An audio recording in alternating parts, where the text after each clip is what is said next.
Frédéric Ancel, bonjour. Bonjour, bonjour. Merci d'être avec nous sur Radio J dans ce grand journal.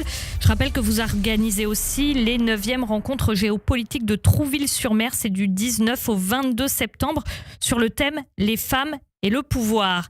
Israël est actuellement encerclé par l'Iran. C'est la configuration qui se dégage et qui s'est dessinée après le 7 octobre. Hezbollah au nord, Hamas au sud, des groupes terroristes qui s'implantent aussi en Judée-Samarie. Comment est-ce qu'on en est arrivé là ?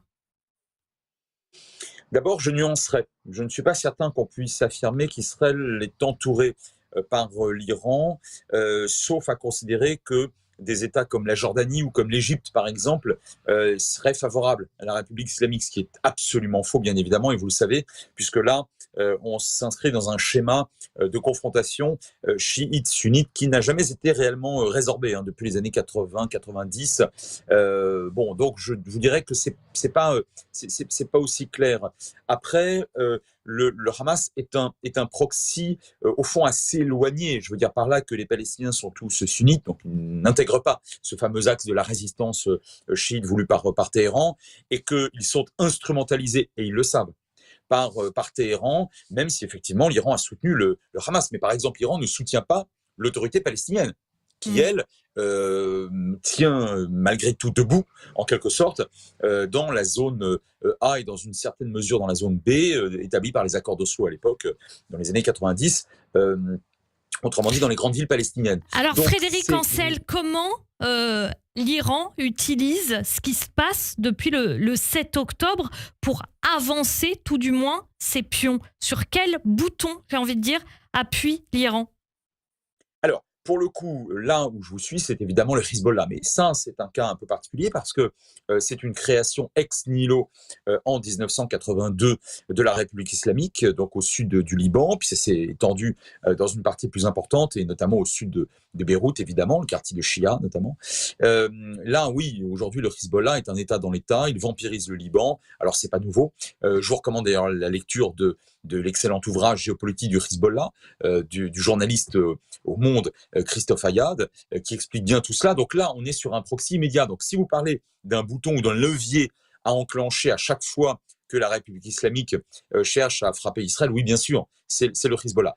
Après, dans une moindre mesure, il y a les Houthis du Yémen, mais là, on est sur un schéma beaucoup plus local, en quelque sorte.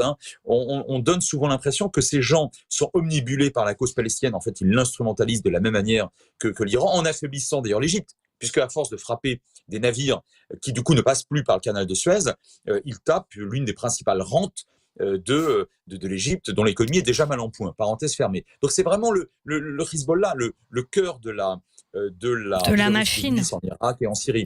Oui, mais voilà, la stratégie d'implication et la stratégie très clairement impérialiste de l'Iran dans la région passe notamment, surtout, par le Hezbollah, moins par les autres groupes ou entités que vous avez cités.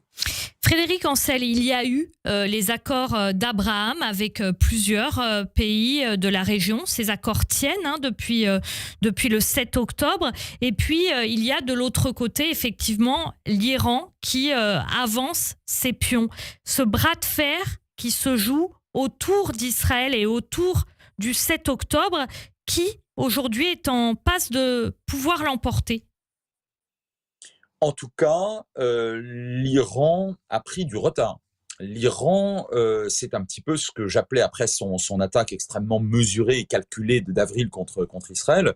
Le roi est nu. C'est-à-dire que l'Iran, le Hezbollah, si vous ajoutez à cela des milices et une partie du gouvernement irakien, un Bachar al-Assad qui ne vit et qui n'existe encore que par l'Iran et par la Russie, avec les Houthis, ça fait assez peu sur l'ensemble du monde arabe. Et encore, je ne parle que du monde arabe, parce que vous l'avez bien noté, les 4 signataires des accords d'Abraham, dont les 3 principaux sont le Maroc, les Émirats arabes unis et Bahreïn, mais surtout le Maroc et les Émirats arabes unis, non seulement ont maintenu, alors tout en critiquant la politique du gouvernement israélien, ce qui est tout à fait légal, légitime, mais ils ont maintenu leur alliance, et quelque part, ils l'ont même renforcé. Les Émirats et le Maroc contribuent sur le plan alors commercial, mais commercial militaire, stratégique, avec Israël davantage encore qu'avant le 7 octobre.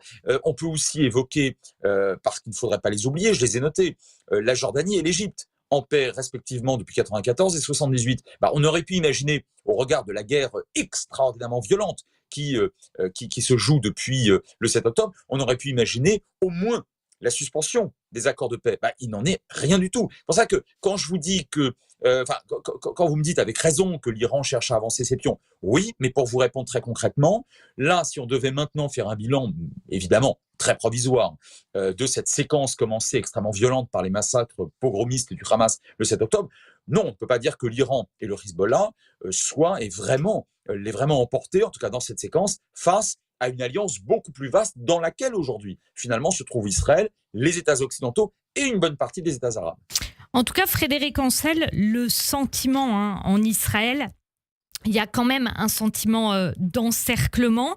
Comment vous parleriez en termes simples de ce sentiment d'encerclement avec effectivement l'Iran via le Hezbollah, mais aussi le Hamas, aussi ce qui se passe en Judée-Samarie, et comment Israël en est arrivé à ce sentiment d'encerclement, à cet étau qui l'enserre?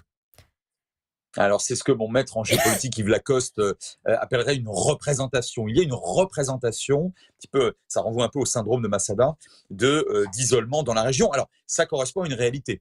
Donc là, vous avez raison, mais c'est pas nouveau. Depuis 48, depuis la création de l'État d'Israël moderne, Israël ne dispose pas d'alliés dans la région et au fond même pas à ses frontières d'État neutre, en tout cas jusqu'en 78 et la paix avec l'Égypte. Et même cette paix-là, elle a été réalisée par des élites, par un régime mais qui n'est pas démocratique. Autrement dit, on ne sait pas du tout si demain il devait y avoir référendum dans ces pays-là, si la majorité de la population accepterait de se maintenir en paix. On n'en est pas sûr du tout. Donc de ce point de vue-là, ce sentiment, cette représentation, elle existe, elle est fondée sur des réalités. Mais ce ne sont que ce n'est qu'un ressenti et qu'une représentation. Parce que, encore une fois, quand vous prenez l'exemple assez spectaculaire d'avril dernier où la Jordanie a très concrètement décidé d'envoyer sa flotte aérienne de combat, empêcher le survol de son territoire d'engins iraniens dont on savait très bien que la cible c'était Israël.